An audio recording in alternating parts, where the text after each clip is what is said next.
तो अब देख लेते हैं क्वेश्चन नंबर 9 का फर्स्ट पार्ट।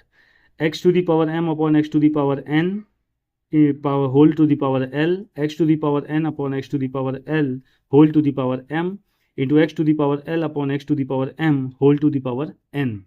ठीक है, तो क्वेश्चन दिख रहा है उठपटांग टेढ़ा मेढ़ा, लेकिन है बहुत सिंपल। क्यों? सब तरफ तो एक्स ही दिया हुआ है, यहाँ भी एल एम एन है, यहाँ भी एल एम एन है, यहाँ भी एल एम एन है, यानी कि कुछ तो कनेक्शन है दया। सोचो भैया क्या कनेक्शन है।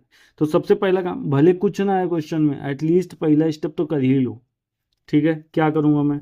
सीधे एल को यहाँ से मल्टीप्लाई कराना शुरू, एम इंटू एल हो जाएगा, एल नीचे भी मल्टीप्लाई करेगा, x to the power n into l हो जाएगा, इंटू ये चलिए एक ही ब्रैकेट में रख लेते हैं। ठीक है, इसको दूसरा bracket, x to the power अब क्या हो जाएगा?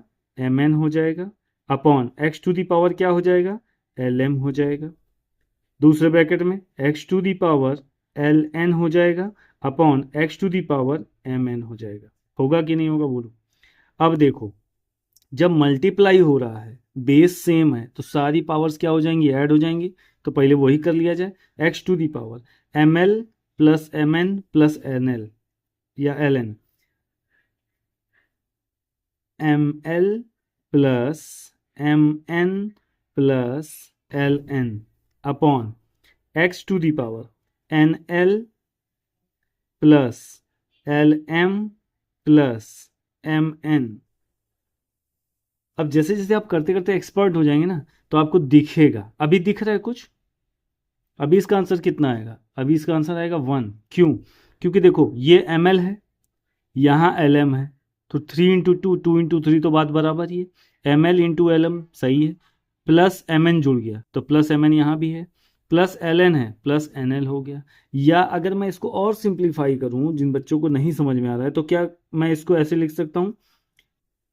एल एम एन होता है ना, एल एम लिख दिया प्लस इसको, ठीक, एल एम एम एन लिख दिया प्लस एन एल, इसको एल एन को एन एल लिख दूँ, upon x to the power, इसमें खोजो एल एम है एल एम लिख दिया प्लस एम एन है प्लस एन एल भी है, यानी कि ये कट के क्या मिल गया? 1। ये हमारा आंसर हो गया।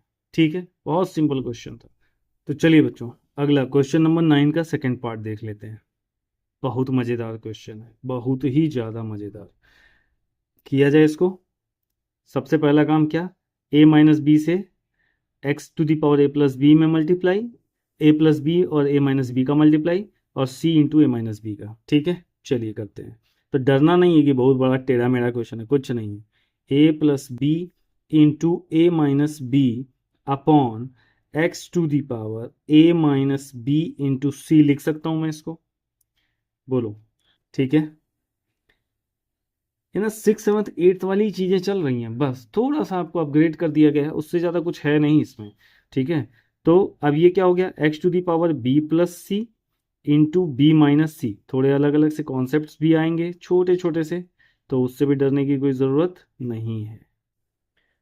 बहुत ही प्यारे प्यारे क्वेश्चन है। X to the power c plus a C minus a upon x to the power b C minus a. होगा कि नहीं होगा बोलो? ठीक है भैया, अब देखिए, आइडेंटिटी याद है जो बचपन में पढ़ी थी? A plus b a minus b क्या हो जाएगा? A square minus B square हो जाएगा। तो लिख लिया जाए उसको, x to the power a square minus B square upon, अब यहाँ क्या होगा? X to the power A c. मैं इसलिए ऐड कर रहा हूँ ना, क्यों? क्योंकि मुझे दिख रहा है माइनस भी है, और यहाँ ए सी प्लस का है, देख रहे हो, यहाँ ए सी माइनस का है, और बीच में मल्टीप्लाई। जब बेस सेम हो गया, बेस तो सेम दिख ही रहा है, तो ये कटने वाले हैं। और जब ऐसे बड़े बड़े उठ पटांग से क्या बोलते हैं उसको, टेढ़े मेढ़े क्वेश्चंस आते हैं ना, तो उनका आंसर बड़ा सिंपल आता है, वन ही आने वाला है। आई होप सो धीरे धीरे आपको भी आइडिया लग जाएगा। ए सी माइनस क्या हो जाएगा? बी सी हो जाएगा। चलिए दूसरे ब्रैकेट में चलते हैं। एक्स टू दी पावर क्या हो जाएगा? B square minus C square upon x to the power a B minus A c होगा। फिर इधर एक्स टू दी पावर क्या हो जाएगा? C square minus A square upon x to the power b C minus B a मिलेगा। अब सबसे पहले ऊपर, जब तीनों ब्रैकेट वालों क्वांटिटीज़ का मल्टीप्लिकेशन हो रहा है तो न्यूमरेटर का न्यूमरेटर से, डिनोमिनेटर का डिनोमिनेटर से। अब बेस सेम है तो पावर सारी क्या हो जाएंगी, ऐड हो जाएंगी। कर दूं ऐड, किसी को कोई तकलीफ? कोई तकलीफ होगी तो भाई बताइएगा, ठीक है। चलिए कैसे बताएंगे, कमेंट करके। और कैसे, x to the power a square minus B square plus B square minus C square. ओहो हो, माइनस सी स्क्वायर प्लस सी स्क्वायर क्यों नहीं किया भैया? जब प्लस होता है ना तो वो किसी के साइन को चेंज नहीं करता, या माइनस होता ना तो ये दोनों के साइन को चेंज कर देता। प्लस है, करते चले जाओ। Plus C square minus A square upon x to the power A C minus B C plus A B minus A C plus B C minus B A. हो गया। अब ऊपर देखो, सारी कहानी खत्म। Minus B square plus B square minus सी square plus सी square, तो ऊपर क्या बचा, X to the power one मत कह देना भाई, जीरो बचेगा। अब यहाँ देखो, ए सी प्लस का ए सी माइनस का कट गया, बी सी माइनस का बी सी प्लस का ये भी कट गया, ए बी प्लस का बी ए माइनस का। ओहो, ए बी ए सेम है, बिल्कुल सेम है सर, काट दीजिए। X to the power zero कितना आ जाएगा, वन ही आएगा, क्योंकि एक्स किसी भी नंबर को उसी नंबर से डिवाइड करोगे तो वन आएगा। और थोड़ा जो बुद्धिमान है वो क्या कहेंगे, x to the power zero sir one upon one, यानी कि वन आ गया। ठीक है, प्यारा क्वेश्चन था, अच्छा था।